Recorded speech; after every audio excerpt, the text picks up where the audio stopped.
Lepas tu masa saya pakai topi, dia suruh buka topi. Saya nak tenangkan diri, saya nak mengaji. Dia ambil Quran tu, dia tarik macam tu, dia tengok, what is this? Saya cakap lah, this is Quran, this is my Quran. Jika put it inside your bag, dia tak nak. Dia orang terus suruh buka stokin, buka kasut. Saya cakap, saya buka kasut, saya tak nak buka stokin.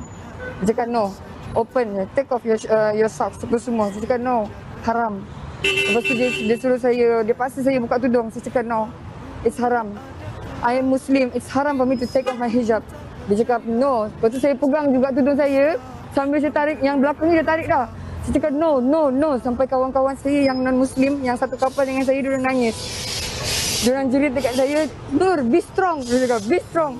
Lepas tu saya macam, saya cakap, no, it's haram, it's haram. Sampai diorang tarik betul-betul tudung saya. Masa itulah betul-betul saya rasa macam, ya Allah, kau berikanlah balasan yang paling setimpal dengan kezaliman yang diorang buat dekat seluruh umat Islam kat dunia ni. Jadi bila diorang tarik saya punya tudung tu, lepas tu saya dibawa pergi ke satu ruangan yang mana di situ ada perempuan dan saya diperiksa untuk semua, disuruh buka semua. Sampai saya dah macam, ya Allah, saya cuma sebut, ya Rab, tu je. Ya Rab, ya Rab, ya Rab. Sampailah di satu yang sebelum saya naik bas ke penjara tu, sekali lagi tudung saya ditarik, hijab saya ditarik lagi. Dan time tu memang saya betul-betul selamatkan, sebab itu je yang ada tinggal, anak tudung dah tak ada, saya selamatkan yang tu. And then baju saya yang di bahagian dalam digunting sebab dia tak nak ada baju lain, satu baju je digunting. Dan kasut semua dibuka, tinggal kasut tu tak ada tali kasut dah. Tak ada stokin. Sampailah pergi ke penjara. Disuruh tukar baju penjara pun. Di sana pun kami diperiksa semua. Dan di situlah yang memang betul-betul dia memang tak bagi dah pakai hijab. Bila you lawan dia orang, you nampak tak dia orang ada macam takut ke? Dia orang takut sebenarnya. Dia orang sangat takut. Dia orang sangat takut. Yang banyak, yang paling lama dia jemur saya kat tengah panas tu.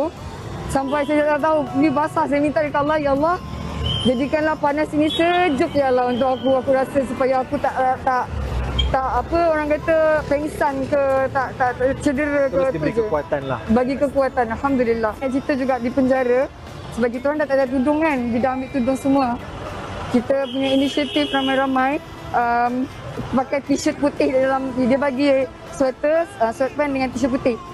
T-shirt putih tu kita sarung, ikat macam tu supaya jadi tudung tau. So selama 3 hari, sebab saya dengan Ardal adalah orang yang pertama juga sampai di penjara. So kita 3 hari 2 malam tu dengan kain putih tu, t-shirt putih tu. T-shirt putih tu jadikan tudung.